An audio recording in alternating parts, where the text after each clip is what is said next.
Globe master 17 சிஏஏனுடைய தலைவர் அதில் சென்றிருந்ததையும் நீங்கள் யாரும் மறக்க மாட்டீர்கள் என்று நம்புகிறோம்.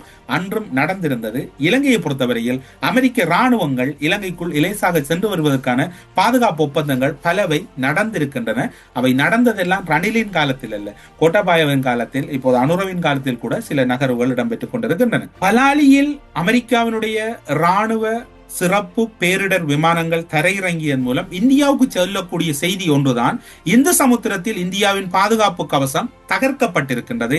இனி இலங்கை என்பது இந்தியாவின் கொல்லைப்புறம் அல்ல, அல்லது சின்ன வீடும் அல்ல, அது வல்லரசுகள் நேரடியாக மோதக்கூடிய ஒரு போர்க்களம். இதில் அமெரிக்கா ஒரு நம்பிக்கைக்குரிய பங்காளி மட்டுமல்ல, தன் நலன், அதாவது இலங்கையை பொறுத்தவரையில் உலகிலோ எல்லா நாடுகளிலும் நலன் சார்ந்துதான் போகும். அவ்வாறான ஒரு நலனோடு தான் அமெரிக்கா வந்திருக்கின்றது. ஆனால் இதனை பயன்படுத்தக்கூடிய நிலையில் தமிழர் தரப்பு இல்லை என்பதுதான் பெரும் ஒரு துப்பாக்கிய நிலையாக இருக்கின்றது.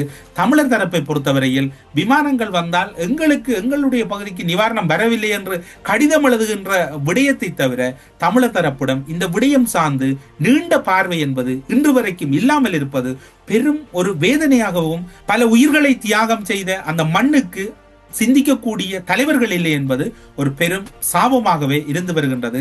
இதனை எவ்வாறு கையாளுவது என்றுதான் புரியவில்லை.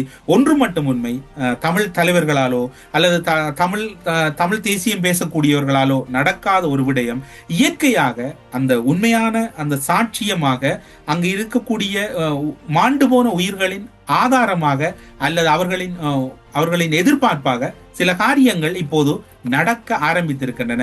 அதற்கு கீழே வந்து எழுதிவிடார்கள், இதெல்லாம் நடக்கும் நடக்காது என்றெல்லாம் கூற சில விடயங்கள் நம்பிக்கை அடிப்படைத்தான் நிகழ்கின்றன. இலங்கையை பொறுத்தவரையில் அமெரிக்கா கடந்த காலங்களில் மறைமுகமாக சில விடயங்களோடு தொடர்பட்டிருந்தது, ஆழ ஊடுருவி இருந்தது.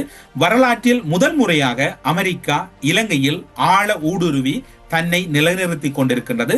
வாய்ஸ் ஆஃப் அமெரிக்காவுக்கு பின்னர் அமெரிக்க படைகளின் தரையிறக்கமும் உத்தியோகபூர்வமாக இந்தியாவும் அமெரிக்காவும் இரண்டாவது முறையாக அவர்களுடைய துருப்புக்களை இறக்கியிருக்கிறார்கள்.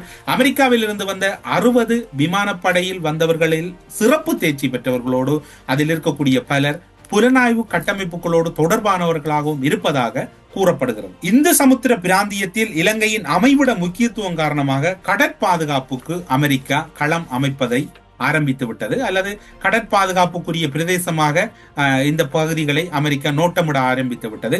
இலங்கை கடற்படைக்கு கப்பல்கள் வழங்குவதில் மற்றும் பயிற்சிகள் அளித்தல் மூலம் தனது பாதுகாப்பு கூட்டுறுதியை அமெரிக்கா தொடர்ச்சியாக உறுதிப்படுத்தி இருக்கிறது.